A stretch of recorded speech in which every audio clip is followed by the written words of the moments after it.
오늘 우리에게 주시는 하나님의 말씀은 신약성경 디모데전서 3장 7절에서 9절의 말씀입니다. 디모데전서 3장 7절에서 9절입니다.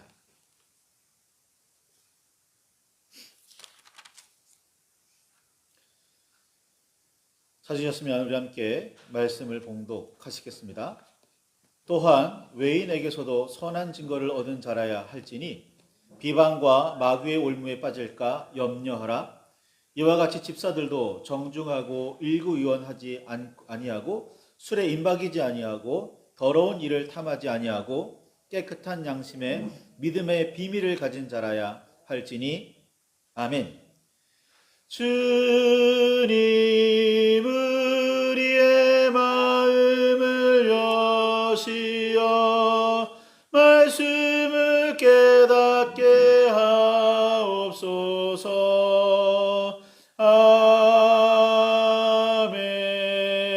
아멘. 주님의 사랑과 그 크신 은혜가 저와 여러분 안에 가득하기를 소망합니다. 디모데전서 1장 2절에 보면 사도 바울은 디모데를 믿음 안에서 참 아들이라는 무게감 있는 표현으로 디모데전서 1장 18절에는 아들 디모데야 라고 친근하게 부르기까지 했습니다.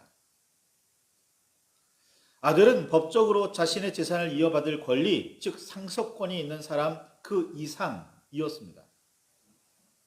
아들은 아버지의 분신으로 여겨졌습니다.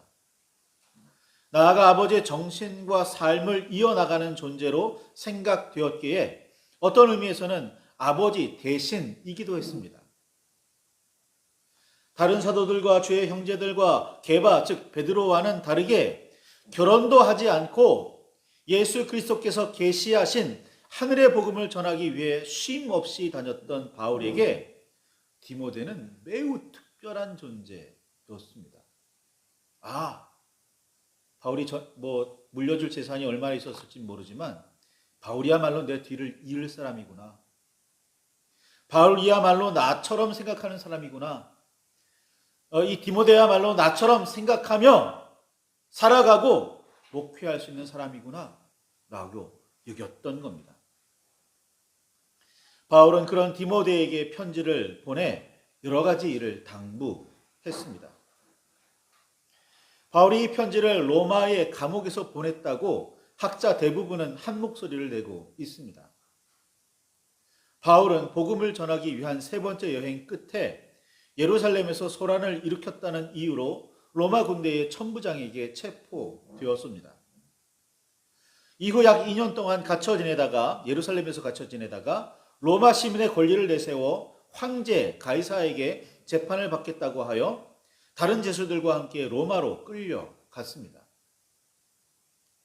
로마에서 바울은 자기를 지키는 한 군관과 함께 따로 셋집에 머물면서 사람들을 만나고 했습니다. 집 밖 외출은 하지 못했지만 찾아오는 사람들은 자유롭게 만날 수 있었던 모양입니다. 일종의 가택연금이었습니다. 그 이후 바울의 행적에 대해 여러 주장과 설명이 있기는 하지만 분명히 알 수는 없습니다. 분명한 건 하나도 없죠. 기록이 분명하게 남아있지 않으니까요. 어쨌든 바울은 로마에서 네로 황제에 의해 처형되며 순교했다고 알려져 있습니다. 로마에서 생을 마감한 바울이 로마의 감옥에서 디모데에게 편지를 보냈다는 사실로 볼 때 그럴 의도가 있었는지는 분명하지 않지만 믿음 안에서 아들 된 디모데에게 남긴 유언으로 볼 수도 있습니다. 디모데의 믿음은 이미 의심의 여지가 없었습니다. 그렇게 바울은 디모데를 에베소에 남겨둘 수 있었습니다. 에베소는 당시 로마에서 세 손가락 안에 꼽히는 도시로 매우 번성하고 있었습니다. 그만큼 로마의 영향이 대단했고 전통적으로 그리스 문화의 뿌리가 깊었습니다. 바울은 두 번째 여행 끝에 에베소에 잠시 머물며 유대인들과 회당에서 변론한 일이 있었습니다. 그러나 오래 머물지는 않았죠. 이후 세 번째 여행 때는 에베소에서 석 달을 유대인의 회당에 들어가 하나님의 나라를 강론하고 권면했지만 유대인들이 받아들이지 않자 제자들을 따로 세우고 두란노 서원에서 2년 동안 아시아에 사는 유대인과 헬라인에게 주의 말씀을 전했습니다. 그러니까 회당에서 유대인들에게만 전했던 그 3개월, 그리고 두란노 서원에서 유대인들과 이방인들에게 전했던 2년 포함해서 무려 2년하고도 3개월 동안이나 에베소에 머물러 있었습니다. 정말 무려 2년하고 3개월입니다. 당시 에베소는 아데미, 즉 아르테미스 여신을 수호신으로 여기며 그리스의 여러 신을 숭상하고 있었습니다. 숭배하고 있었죠. 게다가 매우 번성했던 도시가 온 힘을 기울여 큰 도서관 설립을 추진할 정도로 철학을 비롯한 지식과 학문에도 뛰어났었습니다. 학식이 대단했던 바울도 두란노 서원에서 2해 동안 심혈을 기울여야 했을 정도였습니다. 바울은 그렇게 오래 한 장소에 머물지를 않았습니다. 에베소에서의 전도가 그리 만만하지 않았음을 알 수 있는 대목입니다. 뿌리 깊은 우상 숭배와 맞서야 했고 높은 수준의 철학자들과도 논쟁을 벌여야 했습니다. 유대인들은 어디를 막론하고 예수 그리스도의 복음이 전해지는 일을 방해하고 있었습니다. 바울은 그런 도시에 그리스도의 복음을 전하며 성도와 교회를 보살피라고 디모데를 남겨두었습니다. 아들로 여기며 깊이 신뢰하고 있기는 했지만 걱정되지 않았다면 거짓말이었습니다. 바울은 다른 교훈을 가르치지 말고 신하와 끝없는 족벌에 몰두하지 말게 하려고 디모데를 에베소에 머물게 했다고 디모데전서 1장 3절과 4절에 밝히고 있습니다. 다른 교훈이란 지금도 주님의 복음을 혼란하게 만드는 이단과 사이비입니다. 신화란 그리스의 여러 신에 관한 이야기들입니다. 끝없는 족보란 아브라함과 이스라엘의 후손임을 자랑하는 유대의 사상을 의미합니다. 오직 예수 그리스도의 말씀과 여호와 하나님의 법에만 중심을 두게 하려는 의도로 바울은 디모데를 에베소에 남겼던 겁니다. 예수 그리스도께서 보이신 오래 참으심으로 본을 보이라고 디모데를 권면했습니다. 바울도 2년이나 공을 들여야 했던 만큼 디모데도 오래오래 참으며 에베소에서의 사역을 해나가라고 권면하고 있는 거예요. 믿음과 더불어 착한 양심을 가지라고 디모데전서 1장 19절에는 디모데를 권면하고 있습니다. 바울은 이 교훈, 즉 복음의 목적을 디모데전서 1장 5절에 이렇게 설명합니다. 복음의 목적은 청결한 마음과 선한 양심, 그리고 거짓 없는 믿음에서 나오는 사랑이라고 밝혔습니다. 하나님을 믿고 그리스도를 따르면 청결한 마음과 선한 양심을, 그리고 진정한 사랑을 이루게 된다는 뜻입니다.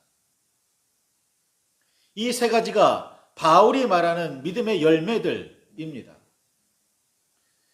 갈라디아서 5장 22절 23절에 나오는 성령의 열매 중 사랑과 희락과 화평은 청결한 마음과 오래 참음, 자비, 양선은 선한 양심과 충성, 오류, 절제는 사랑과 관련이 있다고 설명할 수도 있겠습니다.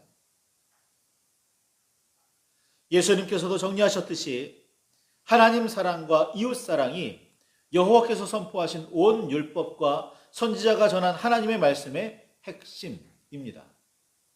신앙생활이란 하나님만 온 힘을 다해 섬긴다고 되지 않습니다. 성경에 등장하는 유대인들은 이런 의미에서 율법에 얽매였고 이웃을 죄인이라며 멸시했습니다. 이슬람 극단주의자들은 알라를 사랑하는 일에만 힘을 쓸 뿐 이웃을 사랑하는 일은 하찮게 여깁니다. 알라를 위한다면서 이웃을 가차없이 죽이는 일도 서슴지 않습니다. 여호와를 섬기고 그리스도를 따르는 우리는 얼마나 다른지요. 함께 하나님을 섬기며 그리스도를 따르는 사람을 성경은 형제라고 부릅니다. 마태복음 12장 50절, 마가복음 3장 35절에 있는 것처럼 예수님께서도 이런 사람들, 그러니까 하나님을 섬기며 그리스도를 따르는 사람들, 주의 뜻대로 살아가는 사람들을 당신의 형제, 자매, 어머니라고 말씀하셨습니다. 그러니 오늘날로 치면 교회에 다니는 사람들이 성도의 이웃이 아닙니다. 교회에 다니는 사람들은 성도의 형제요 자매입니다. 그렇다면 이웃은 누구일까요? 그렇습니다. 교회에 다니지 않을 뿐 아니라 교회에 다니더라도 진정한 믿음으로 하나님을 섬기지 않는 사람들, 그들이 이웃입니다. 하나님을 모르는 사람들, 하나님을 섬기지 않는 사람들, 섬기는 척 교회 다니지만 실제로는 아닌 사람들, 그들이 이웃인 겁니다. 그리스도인은 이웃을 제 몸처럼 사랑해야 합니다. 이는 레위기 19장 18절에 있는 것처럼 여호와 하나님의 명령이기도 합니다. 바울은 디모데에게 편지하며 교회의 일꾼을 세울 때 염두에 두고 고려하라고 말하며 책망할 부분이 없어야 한다고 강조했습니다. 그리고 외인, 즉 교회 밖 사람들에게 선한 증거를 얻은 사람이어야 한다고 전했습니다. 외인이 곧 이웃, 즉 교회에 다니지 않는 사람들, 진심으로 여호와를 섬기지 않고 온전히 그리스도를 따르지 않는 사람들입니다. 교회의 일꾼은 형제들뿐 아니라 이웃에게도 선한 사람이라 인정받는 사람이어야 한다는 말씀입니다. 교회 안에서는 그럴듯한데 교회 밖에만 나가면 그렇지 않은 소리를 듣는 사람은 교회의 지도자로서 자격이 없다는 뜻입니다. 바울은 고린도 교회에 편지를 하면서 고린도전서 13장 1절에서 3절에 이렇게 말하죠. 내가 사람의 방언과 천사의 말을 할지라도 사랑이 없으면 소리나는 구리와 울리는 꽹과리가 되고, 내가 예언하는 능력이 있어 모든 비밀과 모든 지식을 알고 또 산을 옮길 만한 모든 믿음이 있을지라도 사랑이 없으면 내가 아무것도 아니요 내가 내게 있는 모든 것으로 구제하고 내 몸을 불사르게 내줄지라도 사랑이 없으면 내게 아무 유익이 없느니라 라고 가르쳤습니다. 울리는 꽹과리, 아무 유익이 없는 아무것도 아닌 사람을 지도자로, 일꾼으로 삼아 무엇하겠습니까?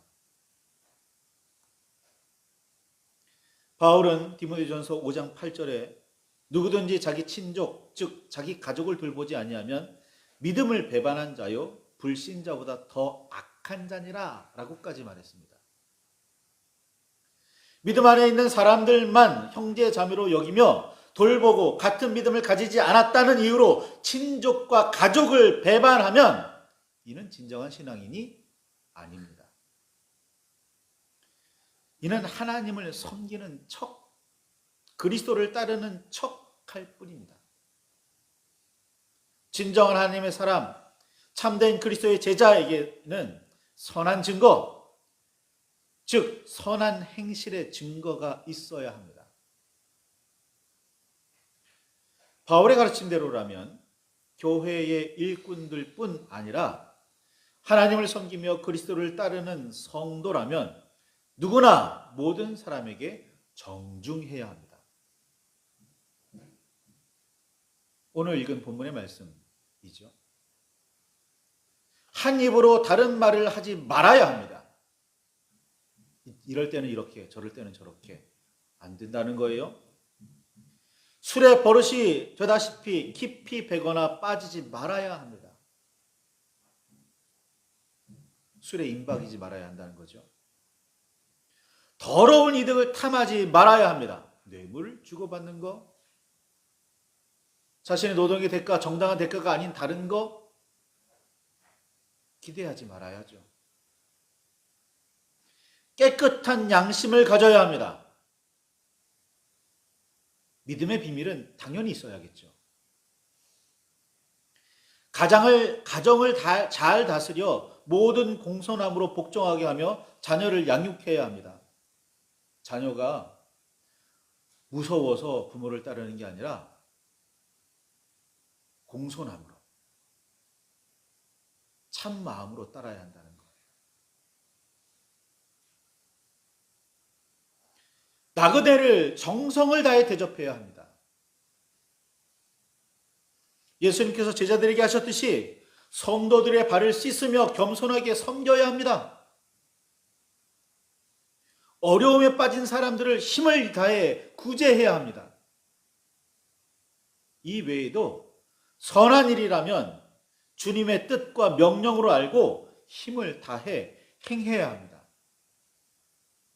이게 선한 증거겠죠. 선한 삶의 행실일 겁니다. 말씀을 중심으로 돌아보시기 바랍니다. 지금 나는 이웃에게 어떤 평가를 듣고 있습니까?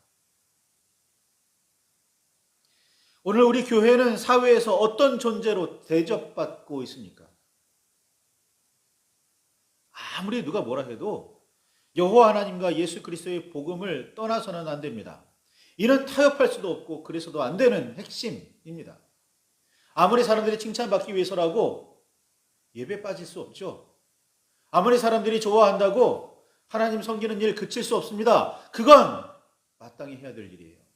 그런데 그 외에는 이웃에게 선한 증거를 얻어야 합니다.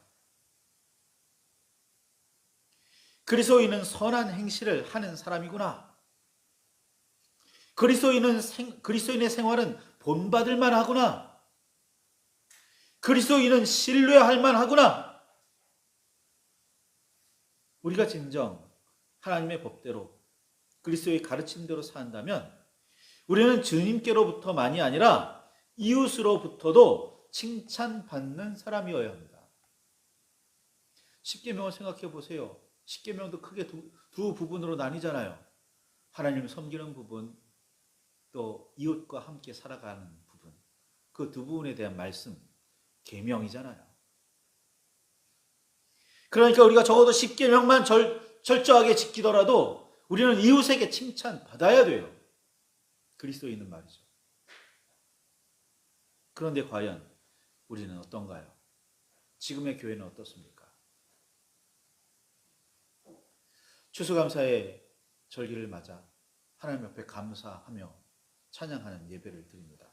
그러나 우리는 이 시간에 진정한 성령의 열매를 거두고 있는지, 바울이 이야기하는 믿음의 열매를 진정으로 거두고 있는지 살펴야 합니다.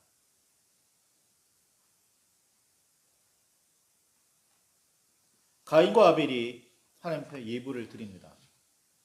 물론 가인과 아벨의 예물의 차이는 분명히 있었지만 하나님께서 가인의 예물을 받지 않으신데 왜 그랬는지를 생각해 보시기 바랍니다. 하나님께서는 가인에게 나타나셔서 말씀하셨습니다. 네가 정말 의롭게 했다면, 네가 정말 바르게 했다면 내가 왜 받지 않겠느냐라고 말이죠. 가인의 태도에 문제가 있었던 겁니다. 가인의 삶에 문제가 있었던 거예요. 하나님을 섬기려는 예배에 보다 가인에게 문제가 있었던 겁니다. 오늘 우리의 삶을 돌아보시기 바랍니다. 살피시기 바라요. 진정 하나님의 사람으로 살고 있는지, 진정 주의 백성으로 흠없이 살고 있는지 말이죠. 말씀을 붙들고 깊이 묵상하며 기도하시기 바랍니다. 곡식을 비롯한 세상의 열매만이 아니라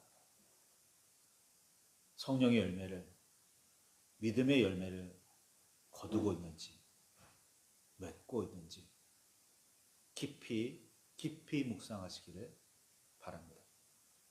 말씀을 붙들고 묵상과 기도를 하시고 그 가운데 주님의 음성을 듣고 삶을 새롭게 하시는 저와 여러분이 되시기를 바랍니다.